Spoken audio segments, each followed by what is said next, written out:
Esto es el Retrodictor, sesión en corto número 2. La reflexión sobre el manejo de la inteligencia artificial a nivel universitario está implicando en estos días previos al inicio del siguiente periodo escolar, en el caso de universidades como la Anáhuac, la del Valle de México, la Universidad Iberoamericana, en el caso de la Ciudad de México, una reflexión en donde hay profesores que hemos estado tratando de alertarnos y de prepararnos para lo que se nos va a dejar venir, pero otros tantos que pertenecen pues al estatus que generalmente nos encontramos ahorita cuando hablamos de la inteligencia artificial, en donde así como hay gente que considera que ya la humanidad está perdida y que de plano, inclusive hay un pronóstico que para el año 2027 va a desaparecer la humanidad como la conocemos y desaparecerá por completo, como en los otros, un análisis que hizo un querido colega nuestro, especialista en nuestras áreas, y que decía que se encontraba con esta situación en la que hay gente a la que le importa un cacahuate y que dice que es pura ciencia ficción y esto no va a tener ninguna consecuencia. En ese sentido, entonces, hay que reflexionar que la inteligencia artificial está transformando rápidamente la educación superior y en la perspectiva que a nosotros nos toca, como gente de historia y de las humanidades digitales, nos encontramos en una posición única para reflexionar sobre el impacto que va a generar. En universidades como las que mencioné, la implementación de la inteligencia artificial en todas las licenciaturas nos ofrece oportunidades que pueden ser muy emocionantes, pero también planteando desafíos importantes que debemos analizar críticamente desde las perspectivas de la ética, la moral social y la parte del civismo. La inteligencia artificial va a representar toda una serie de retos, de cambios, de áreas de oportunidad para lo que representa el trabajo para los que somos docentes. Pero están las opiniones bastante divididas, así como está la gente que se la ha tomado muy en serio. Hay personas que dicen que esto no tiene absolutamente ninguna cosa que aportar más que puras cosas negativas para cuando uno quiera dejarles trabajos, sobre todo los trabajos tradicionales a los alumnos, ¿no? Desde la perspectiva de la historia, la inteligencia artificial debemos entender que puede ser una herramienta muy poderosa para analizar grandes cantidades de datos históricos como tal, poder identificar patrones y tendencias, generando a su vez nuevas interpretaciones del pasado. Habría que imaginar en este caso poder analizar miles de documentos históricos en cuestión de minutos o reconstruir ciudades antiguas en realidad virtual para explorar cómo era la vida del pasado. Pero aquí es donde comienzan a aparecer las áreas de oportunidad, porque hay muchos detalles que no se encuentran en la red y la información que nosotros le solicitamos que procese la inteligencia artificial se basa justamente en lo que hay en la red, por lo tanto no puede interpretar lo que no conoce o lo que, como contrario a lo que mucha gente piensa, no todo lo que está en los acervos históricos, no todo lo que está en los archivos históricos está automáticamente ya trepada en la red, ¿no? También la inteligencia artificial puede ayudarnos a preservar y difundir el patrimonio cultural, creando modelos 3D de artefactos históricos o incluso generando visitas virtuales a museos y sitios arqueológicos. Pero también debemos ser conscientes de que la inteligencia artificial no es neutral. Los datos históricos que utilizamos para entrenar a los algoritmos de la inteligencia artificial pueden reflejar sesgos y desigualdades del pasado, y debemos aprender a ser críticos al interpretar los resultados generados por la inteligencia artificial.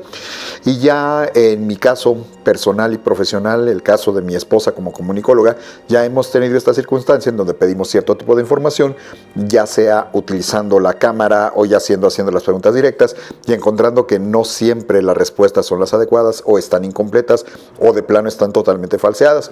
Y esto es otro de los puntos que, contrario a lo que dicen algunos especialistas y escritores de grandes cantidades de novelas, que además tienen una gran cantidad de público en ese sentido, ni me refiero a uno muy conocido que escribe mucho sobre historia y que él, a pregunta expresa mía, él dijo que él nunca ha revisado ningún archivo porque ya todo está en internet. Yo se lo pregunté directamente a este escritor y pues no puedo estar en más desacuerdo con lo que este señor plantea, porque esto no es realidad, esto no es cierto.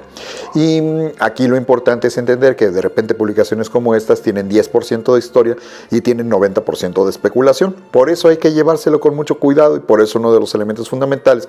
es el análisis crítico de la información que estamos manejando y entender que en ocasiones son los datos procesados directamente en los servidores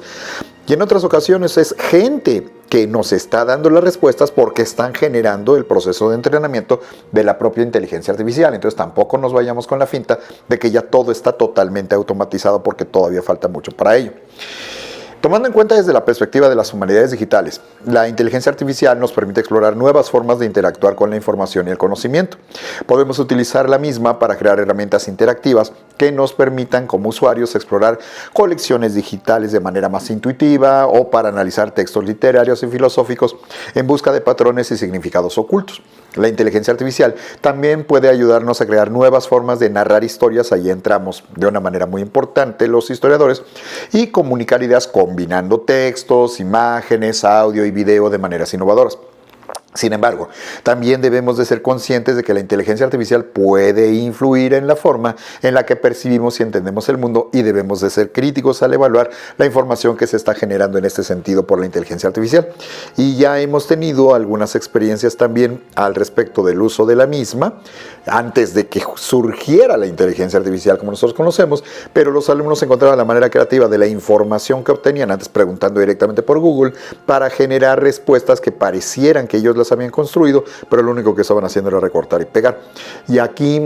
hay un experimento interesante que ha hecho el economista argentino, pero muy clavado en la información de la inteligencia artificial, Santiago Bilinkis, que es ya todo un especialista en ese sentido. Y hablando de la inteligencia artificial, ChatGPT de hace 2 años,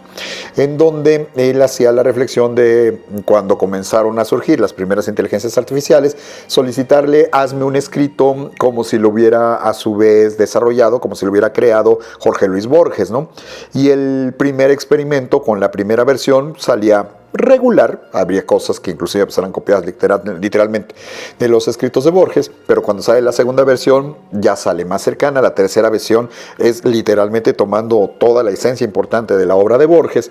pero cuando tú se lo das a revisar, y él hizo el experimento de hacer que lo revisaran otros especialistas, le decían, no, esto no es Borges ni por equivocación, ¿no? Nah, es que esto se nota que lo está haciendo la inteligencia artificial. Ya con las versiones de las mismas que tenemos actualmente, ya sería bastante difícil, tendrías que ser un verdadero especialista y conocedor que domine la obra de Jorge Luis Borges para decir, esta es de Borges o esta no es de él. También hemos de tener en consideración que la inteligencia artificial nos puede plantear desafíos muy importantes dentro de 3 espacios que nosotros no podemos dejar de lado cuando estamos hablando de humanidades, de ciencias sociales, etcétera, como va a ser la ética, la parte de la moral social y la parte del civismo. Existe el riesgo de que la dependencia excesiva de la tecnología pueda deshumanizar la educación, disminuyendo la interacción personal entre estudiantes y profesores. Y esta serie de planteamientos son los que de repente nos encontramos que se quejan algunos de nuestros compañeros, pero pues es que cada vez les cuesta más trabajo, todo agarran y se lo fusilan, preguntan directamente al ChatGPT. Pero también he notado que muchos de mis compañeros piensan que nada más es ChatGPT y no saben de la existencia de Grok, no tienen idea de la existencia de Gemini, nunca han escuchado hablar de Claude ni ninguna de las otras variantes que podemos encontrar en este sentido, por referir a 4 de, por ejemplo, las 6 que yo llego a utilizar, ¿no? Ya en el caso de Perplexity, etcétera. Y piensan que todas son exactamente iguales. ¿Por qué? Porque ellos nunca las han llegado a utilizar y piensan que nada más es para entregar trabajos que no son suyos. Y ahí es importante ver cómo le hacemos para combinar los elementos, y esos son los retos en los que nosotros tenemos que empezar a inmiscuirnos cada vez más, ¿no? Y como mencionaba en el caso de Santiago Bilinkis, pues él nos hace referencia a la dificultad clara que implica el tener que aceptar que tenemos que hacer ajustes a nuestras normas, que tenemos que hacer ajustes a nuestras formas de trabajo, pero como lo llegó a decir en algún momento Aldous Huxley, ¿no? Las personas que mejor se van a poder adaptar a los trabajos en el siglo XXI van a ser aquellos que aprendan a desaprender lo aprendido y vuelvan una vez más a aprender y aprender a reaprender, ¿no? Literalmente pues hasta Yoda es justamente lo que le dice a Luke Skywalker en el caso de la película El Imperio Contraataca, cuando le dice debes aprender a desaprender lo aprendido, ¿no? Pero suena fácil, pero ya al momento de llevarlo a la práctica es un poquito más difícil. Y si a esto le sumamos lo que representa justamente la inteligencia artificial, en el caso específico de la historia, debemos asegurarnos de que la misma no nos aleje de la importancia de la interpretación humana y el contexto histórico. En el caso de las humanidades digitales, debemos ser conscientes de que los sesgos pueden existir con el manejo de los datos y los algoritmos y trabajar para crear herramientas que sean justas y equitativas. Y en ese sentido, ahí es en donde entra el criterio de una base fundamental de reflexión, que es el entender Que esto, Santiago Bilinkis también lo pone con el ejemplo de los jueguitos electrónicos, ¿no? Cuando tú entras a un nuevo jueguito electrónico, entras en el nivel más bajo y conforme va pasando el tiempo vas adquiriendo herramientas que te van a servir para el desempeño e ir subiendo de nivel, subiendo de nivel, subiendo de nivel. En la vida nosotros, en la vida cotidiana, nosotros vamos obteniendo herramientas sociales, académicas, cívicas, urbanas, etcétera, que son los que nos permiten desenvolvernos cuando nos enfrentamos a una situación fuera de la experiencia común, y estas herramientas, las más importantes, son las que nos permiten el forjar el criterio. Santiago Bilinkis también refiere que en una encuesta, trabaja él mucho con encuestas, una encuesta que le hizo a padres de familia, a estudiantes y a académicos de cuáles serían las materias que consideran las más importantes que se deben de impartir en los colegios, y él pensaba que iba a haber una diferencia muy grande y dice, a lo mejor no coinciden todas, pero hay un consenso, y algunas de ellas que son importantísimas, ¿no? El desarrollo del criterio, el fortalecimiento de las finanzas personales, el saber tomar decisiones importantes, el cuidado de la salud, el cuidado de las finanzas sociales. Es bien importante, nada más que hay que tomar muy en cuenta que varias de ellas no se dan nada más en la escuela, esas se tienen que se tienen que inculcar desde la casa, y ahí es en donde nosotros debemos de entender cuáles cosas sí, de cuáles no necesariamente. Una de las cosas, si hablamos de ética, por ejemplo, un especialista que dio una conferencia sobre inteligencia artificial para la Universidad Iberoamericana del Campus Laguna, un psicólogo, él mencionaba que escuchaba que muchas de las peticiones de muchos de los padres de familia era que en las escuelas se tendría que enseñar que tendría que haber una materia de ética, particularmente en el área de derecho. Y cuando a él le preguntan, ¿usted cree que debería de imponerse una materia de ética para abogados? Él dice, no. Yo creo que una materia como tal, no. Ah, bueno, no para los abogados, pero sí para todas las licenciaturas, no. La respuesta es no. No debe de haber una materia obligatoria de ética para todos. Y como él decía que no, evidentemente va a haber el cuestionamiento de, bueno, ¿entonces usted considera que la ética no es algo importante? Y él respondió, por supuesto que es lo más importante, nada más que eso no se tiene que dar en una materia, eso es inherente, diríamos en términos académicos contemporáneos, eso es transversal, eso se supone que no debe de estar incluido con un temario, con una materia en específico, sino que la ética es lo que se supone que tiene que regir todas las materias. Es lo que se supone que en todos los ámbitos nos deberían de inculcar, de una base que no se da hasta la universidad, que no se da nada más en la preparatoria o que no se te empieza a dar en la secundaria. Es algo que se te enseña de la casa. Y es una de las cosas que los académicos, en mi caso, yo ya tengo 35 años de estar trabajando en esto, hemos aprendido que cuando el alumno no trae buena disposición de parte de la casa, cuesta muchísimo más trabajo poder hacer que el alumno entienda la importancia de comportarse éticamente. Y por eso a mí ya me han tocado casos de alumnos que están orgullosísimos del desempeño de gente como Donald Trump, y ver cómo entre ellos, en su diálogo, en donde están apenas aprendiendo a socializar lo aprendido, te llegan a decir, pues que le hagan como Donald Trump. Estoy mencionando un caso real. Que le hagan como Donald Trump y que a billetazo solucione los problemas, ¿no? Y alumnos, uno de ellos, que además es un caso especial, que ya después pude comentar con algunos otros colegas, que en todos los espacios, el niño de muchísimo dinero, de familia muy bien posicionada, que era de comentarios misóginos, de comentarios que pues, todo se puede arreglar con dinero, y en una ocasión que les hice un análisis de la figura de Donald Trump, él levantó la mano extrañadísimo, es que ¿cómo puede, profesor, usted, un maestro universitario, cómo puede expresarse así de una persona como Donald Trump que tanto quiere a su país, ¿no? Y le dije, ¿conoces la biografía de Donald Trump? ¿Conoces su trayectoria? ¿Sabes quién es su papá? ¿Sabes quién fue su abuelo? ¿Sabes de dónde salió toda la riqueza que él tiene?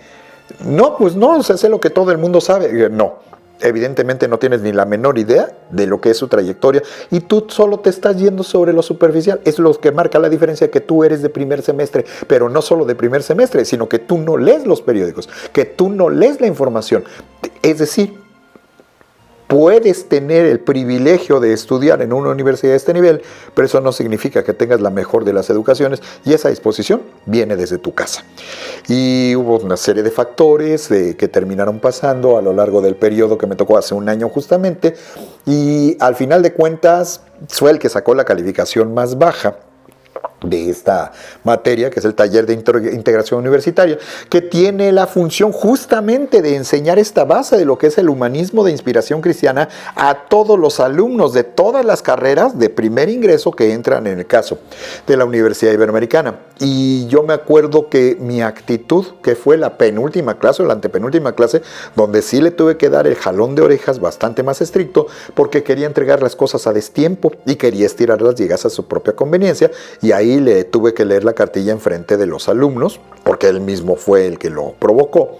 y a partir de ese momento su actitud cambió completamente conmigo. Entonces ya no me llegaba con esa familiaridad del principio y que somos muy cuates y todo. Sí, pero cállate porque ya empezó la clase. Sí, pero si vas a opinar, primero levanta la mano. Sí, pero si te vas a expresar así de las mujeres, primero piensa en la reacción que estás generando dentro de tus compañeras en el aula. Y su actitud cambió por completo. Afortunadamente me lo llegué a encontrar en un par de ocasiones ya una vez que el semestre había terminado, y siempre me saluda con mucho respeto, se quita la gorra cada vez que me saluda y con una seriedad que no tenía desde el principio. Cambió muchísimo su actitud. Creo que me di a respetar y creo que entendió que hay ciertas cosas que se tienen que modificar.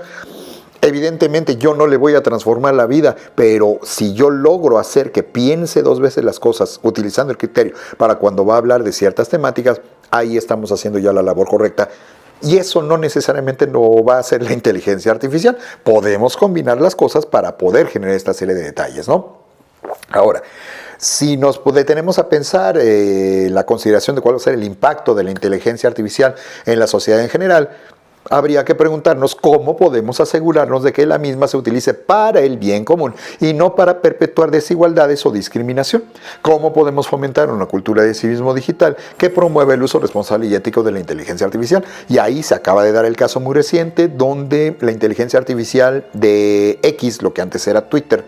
que es la de Grok, de la empresa que controla totalmente Elon Musk, de repente ya se percataron de que para ciertas recomendaciones que te va a hacer el Grok, primero revisa la información en general, pero también revisa qué dice respecto a ese tema el propio Elon Musk. Y con base en el criterio de Elon Musk es como te termina dando una solución. Tú dirás, es su empresa y es su inteligencia artificial, pero entonces ya tenemos que hay una tendencia de guía para una pretendida manipulación. Santiago Bilinkis también refiere, y lo traté de buscar yo, pero misteriosamente por esas mismas fechas estaba en mantenimiento de la página de la Universidad de Stanford, en el caso del manejo de marketing, y uno de los puntos era buscar, guiar, encauzar y literalmente manipular la opinión de los consumidores, ¿no? Y esto es muy, muy peligroso, porque además lo tenemos puesto en la página oficial de esa área específica de conocimiento de una de las universidades tecnológicas más prestigiosas y reconocidas a nivel mundial, ¿no? Por eso nosotros tenemos que colocar en un ámbito preponderante cómo fomentar una cultura de civismo digital que promueva el uso responsable y ético de la inteligencia artificial. Entonces, cerrando en ese sentido, esta inteligencia artificial tiene el potencial de transformar la forma en la que estudiamos y enseñamos historia y humanidades digitales en México. Pero es fundamental que abordemos estos desafíos éticos, morales y cívicos para garantizar que la inteligencia artificial se utilice de manera responsable y equitativa, beneficiando a todos los estudiantes y estudiantas y, como le queramos decir, pues preparándoles para un futuro donde la tecnología juega un papel cada vez más importante en nuestra comprensión del pasado y nuestra interacción con el conocimiento, pero con la más importante de la tecnología funcionando, que es el caso de nuestra cabeza y de nuestro cerebro. Que tengan ustedes un excelente día.